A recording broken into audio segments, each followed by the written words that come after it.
Ya, Van ya, terputus ya. Tadi batas mana?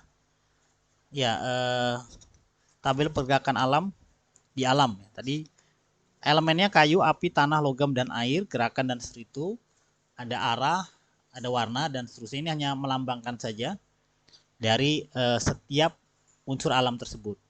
Kemudian tabel pergerakan alam dalam fisiologi dan patologi. Fisiologi kita berarti termasuk organnya. Jadi kalau elemen itu ada elemen elemen Zhang Fu. Organ Zhang Fu itu adalah organ yang apa namanya yang padat dan berongga, ya, padat dan berongga. Kalau Zhang Fu itu adalah organ padat dan organ padat, dan Fu itu adalah organ berongga. Zhang itu organ padat, ya. Contohnya tadi kalau kayu itu organ Zhangnya adalah hati, organ berongganya adalah kantong empedu. Kalau api, organ Zhangnya itu adalah perikardium atau jantung, organ Fu-nya, organ berongganya adalah sancio atau usus kecil. Kemudian tanah, limpa, lambung itu organ berongganya, organ padatnya adalah limpa. Logam, paru-paru dan usus besar, lalu air, ginjal dan kantong kemih. Itu organ Zhang Fu-nya kayak gitu. Kemudian yang terpengaruh jaringannya kalau hati atau kayu adalah otot dan tendon, kemudian api pembuluh darah, lalu jaringan tubuh itu tanah, logam itu kulit dan badan, tulang, sumsum dan tulang, ya, tulang dan sumsum tulang. Jadi nanti liver atau hati itu akan mempengaruhi otot dan tendon. Jadi, kalau misalnya otot dan tendonnya kuat, itu berarti livernya dia kuat, kayak gitu. Dan seterusnya ya. Nah, kemudian nanti kalau paru-paru nih, paru-paru itu jaringannya kan kulit dan bulu badan. Jadi, kalau misalnya dia paru-parunya bagus, kuat, itu berarti kulit dan bulu badannya juga pengaruhi. Kemudian panca indera. Nah, panca indera, hati itu bisa lihat dari mata, kemudian jantung itu dari lidah, lalu pencernaan itu dari mulut, ya. Hidung itu adalah paru-paru atau logam tadi. Kemudian air adalah apa? Ginjal adalah telinga. Jadi kalau misalnya contoh telinganya suka berdenging, nah itu bisa berhubungan dengan ginjal. Lalu misalnya mulutnya bau, ya, mulutnya bau itu bau itu karena pencernaannya, lampu limbangnya, lambung dan limpanya, ya. Kemudian lidahnya merah misalnya, itu biasa cenderung kepada jantungnya. Ya, orang yang banyak ngomong biasa jantungnya kuat. Contohnya gitu ya. Kemudian mata juga seperti itu. Makanya dari mata turun ke hati gitu ya. Dan seterusnya ya, apa namanya? Teman-teman bisa lihat membacanya kayak gitu. Membacanya seperti itu. Jadi kalau misalnya kayak hati nih, bentuk terapinya olahraga dan fisik. Jadi kalau menguatkan hati, banyak gerak. Karena dia akan berhubungan dengan otot dan tendon. Kalau tadi jantung dengan psikoterapi akupuntur. Kalau pencernaan dengan diet, nah, kan diet, stop makannya dikit ya. Kemudian kalau paru-paru dengan pernapasan atau ramuan. Kalau ginjal air dengan hipnoterapi, yoga. Contohnya kayak gitu. Nah, kemudian tabel pergerakan di dalam perilaku manusia. Nah, ini yang tadi yang saya katakan karakter manusia yang bisa kita baca. Yang tadi saya bilang bukan patokan ya, tapi juga apa ya? Mungkin kayak cerita Israeliat kali ya. Jadi kalau misalnya bukan patokan, karena emang ini bukan hadis, tapi kita bisa menganalisa gitu. Kalau itu benar ya berarti ya terima gitu ya. Itu ada elemen sama ya, kayu, api, tanah, logam dan air, berarti ada lima karakter manusia. Nah, ini nanti lihat kalau orang karakternya kayu itu emosinya tuh marah. Dia cenderungnya marah atau gusar. Kalau api itu gembira. Tanah belas kasih atau peduli. Ya, kalau orang tanah itu biasanya belas peduli itu cenderung. Logam itu sedih, air itu takut. Emosi yang apa ya? Yang dominan ya, yang dominan pada, kan kita semua punya emosi ini kan, punya emosi, cuman yang dominannya. Kemudian kelihatan lagi perilaku ketika stres. Nah, ini kalau antum stres ini apa yang keluar? Kalau hati atau kayu tadi ya, kayu itu bukan kontrol, tapi tidak kontrol itu maksudnya ya. Tidak kontrol. Jadi kalau orang kayu itu kalau dia emosi itu nggak kontrol ya. Kalau api itu sedih atau cemas. Kalau dia sedih, dia stres tuh, kalau sedih itu berarti dia stres.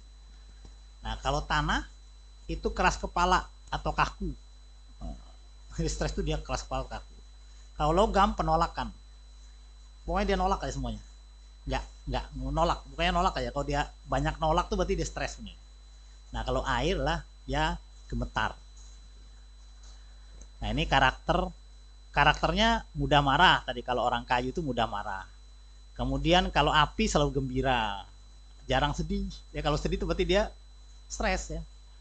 Lalu kalau tanah tuh bawaannya tenang, dingin. Ya. Lalu kalau logam tuh melankolis. Melankolis itu gimana sih? Ya melankolis ya. Jadi sebenarnya dia penakut gitu, penakut. Kayak air, penakut dan paranoid. Ya. Kemudian sifat dasar, kunsen yi posen. Kalau bahasa Cinanya gitu ya. Sifat dasar kalau kayu itu dia punya jiwa, visi dan inspirasi. Ini maksudnya yang dominan ya, artinya ya setiap karakter juga punya visi, punya jiwa, tapi yang dominan dia punya jiwa, visi dan inspirasi. Kalau misalnya ingin antum pengen cari inspirasi, datangnya ke orang kayu. Inspirasi apa ini? Kalau api itu adalah kesadaran dan cinta. Jadi kalau antum ingin sadar diri, disadarkan gitu ya, ingin sadar itu datang ke orang api. Nanti antum sadar tentang diri antum, karena dia bisa buat kesadaran dan cinta. Jadi dia penuh dengan cinta. Ini banyak memberikan cinta ya. Mungkin PHP-an ya. Kalau tanah itu intelek atau intelijensi. Nah, coba dicek teman-teman antum yang pintar tuh biasanya karakternya tanah bukan? Ya api juga ada yang pintar, tapi ini apa ya? Dominannya sekali lagi dominan. Kalau logam tuh insting. Nah kalau orang air ada keinginan hidup dan libido.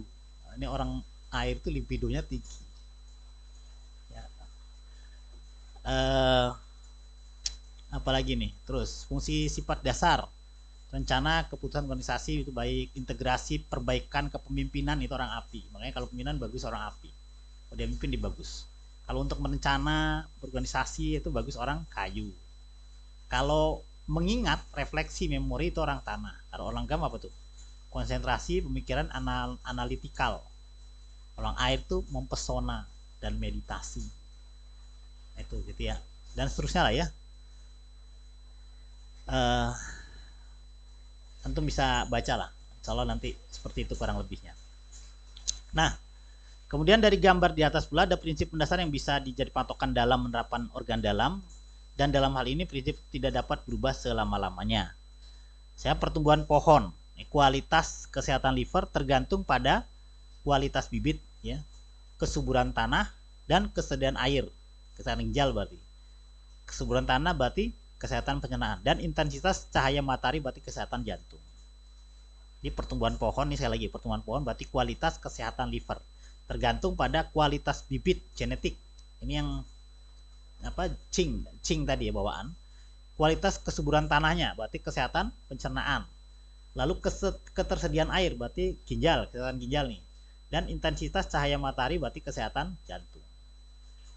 Tuh, ya. Lalu kualitas air ginjal itu sangat tergantung pada kualitas kesuburan tanah, kesehatan pencernaan, yang sangat kaitannya dengan banyaknya pohon, kesehatan liver, dan bakteri pengurai, ada kesehatan usus. Jadi saling terkait ya. Kemudian pada pohon yang terlalu rapat dan padat, terlalu rapat dan padat, ini kelemahan pada liver akan menyebabkan kelembaban yang bersifat dingin pada musim hujan. Jadi kalau misalnya pohonnya rapat, berarti tanahnya lembab atau lembab dingin. Berarti organ apa itu? Organ pencernaan. Dan panas pada musim kering, lembab panas pada pencernaan, dan seterusnya. Lalu pada tanah yang tandus berarti panas kering pada lambung. Akan terlihat tanah retak, sariawan pada mulut kan. Tadi limpa lambung, organ luarnya apa?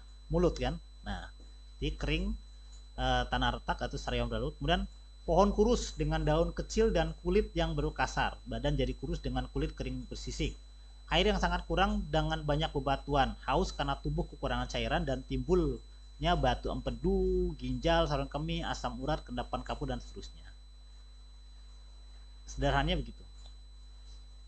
Kemudian kuantitas dan kualitas oksigen yang terbentuk atau banyak O2 dalam darah tergantung dari banyaknya tanaman sehat atau kesehatan liver ya, yang berinteraksi dengan cahaya matahari, kesehatan jantung dalam fotosintesis dan menghasilkan buangan O2. Berarti kalau ingin paru-parunya bagus, berarti kesehatan liver dan jantung diperhatikan, karena sumber O2-nya dari liver, sumber cahayanya dari jantung, akan menghasilkan oksigen, yaitu paru-paru.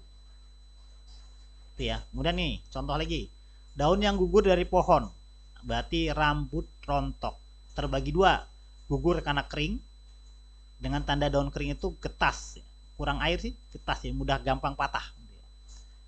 Jadi kering dan kusam, mudah rontok. Gugur karena terlalu banyak air, dengan tanda daun layu dan jaringan membusuk. Jadi rambut hitam gemuk tapi mudah rontok karena lembab dingin dalam tubuh. Dan sebagainya. Itu contoh-contoh penguraian. Gitu ya teman-teman ya. Untuk video ini mungkin saya cukupkan di sini. Teman-teman ulang-ulang lagi sebelum kita lanjut lagi ke yang lain. Insya Allah pekan depan kalau kita bertemu ataupun nggak bertemu, saya akan lanjutkan dengan simbol pergerakan alamnya. Jadi pergerakan alam jadi ada saling saling menghidupi, saling batasi dan seterusnya. Dari sedikit teori ini nanti kita ketemu penyakit-penyakit ringan. Itu saja mungkin, mohon maaf kalau ada hal yang kurang atau yang salah, saya mohon maaf. Dan insya Allah silakan bertanya di grup. Kalau ada pertanyaan silakan ditanyakan sehingga yang lain juga bisa tahu, dan mudah-mudahan saya bisa jawab. Mudah-mudahan kalau bisa jawab nanti langsung dijawab di situ. Itu saja. Alhamdulillah. Sekali lagi saya mohon maaf. Assalamualaikum warahmatullahi wabarakatuh.